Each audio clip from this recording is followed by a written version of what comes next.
Hello friends, എല്ലാവർക്കും നമസ്കാരം. അപ്പോൾ നമ്മുടെ പുളിക്കൻ്റെ അടുത്ത് നമ്മുടെ ജോസഫും അനിയൻകുട്ടനും എത്തി. അതേപോലെ ജോണി എത്തിയില്ല വാസവൻ പറഞ്ഞിട്ട്. അപ്പോൾ അവർ മാറിയ സമയത്ത് തന്നെ നമ്മുടെ ജോണി ശ്രീകാന്തിനെയും ചന്ദ്രശേഖരനെയും വിളിച്ച് കാര്യങ്ങളൊക്കെ പറയാണ്.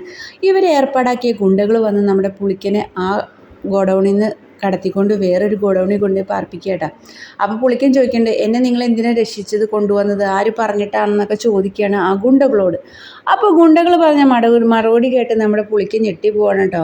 നിന്നെ രക്ഷിച്ച് കൊണ്ടുവന്നതല്ല, നിന്നെ ഞങ്ങൾ കൊല്ലാൻ വേണ്ടി കൊണ്ടുവന്നതാണെന്നൊക്കെ പറയാട്ടോ. അപ്പോൾ ആരാ എന്താണെന്നൊക്കെ ചോദിക്കുമ്പോൾ പറയും, നിന്നെ കൊല്ലാൻ പറഞ്ഞവർ ഇപ്പം തന്നെ ഇവിടെ എത്തുമെന്ന് പറയാണ്. അപ്പം നോക്കുമ്പോൾ ആരാ, ശ്രീകാന്തും ചന്ദ്രശേഖരനും ആട്ടോ വരുന്നത്.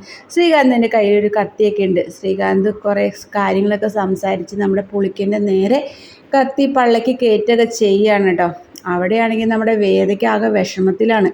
വേദ വിഷമത്തിലാക്കിയിട്ട് വിക്രം പോവാന്ന് പറഞ്ഞല്ലോ. അപ്പോൾ വേദ തീരുമാനിക്കുന്ന എല്ലാ കാര്യങ്ങളും വിക്രത്തിനോട് തുറന്നു പറയണം.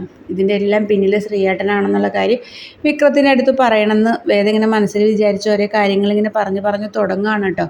അവിടെയാണെങ്കിൽ പുളിക്കനെ വകവരുത്തി എല്ലാ തെളിവുകളും കളഞ്ഞ് ആ തെളിവും നമ്മുടെ ശ്രീകാന്ത് നമ്മുടെ വിക്രത്തിൻ്റെ തലയിൽ കെട്ടിവെക്കാൻ തുടങ്ങുകയാണ്. എന്തായാലും നമുക്ക് കാത്തിരുന്ന് തന്നെ കാണാം നമ്മുടെ വിക്രം ഇനി എന്താണ് ശ്രീകാന്തിന് ചെയ്യാൻ പോണത്. ശ്രീകാന്തിൻ്റെ പണി ഓരോന്നോരോന്നായിട്ട് പാടണം. നമുക്ക് കാത്തിരുന്ന് തന്നെ കാണാം. നമ്മുടെ വീഡിയോ ഇഷ്ടമെങ്കിൽ ലൈക്ക് ചെയ്യാനും ഷെയർ ചെയ്യാനും സബ്സ്ക്രൈബ് ചെയ്യാനും മറക്കല്ല കേട്ടോ.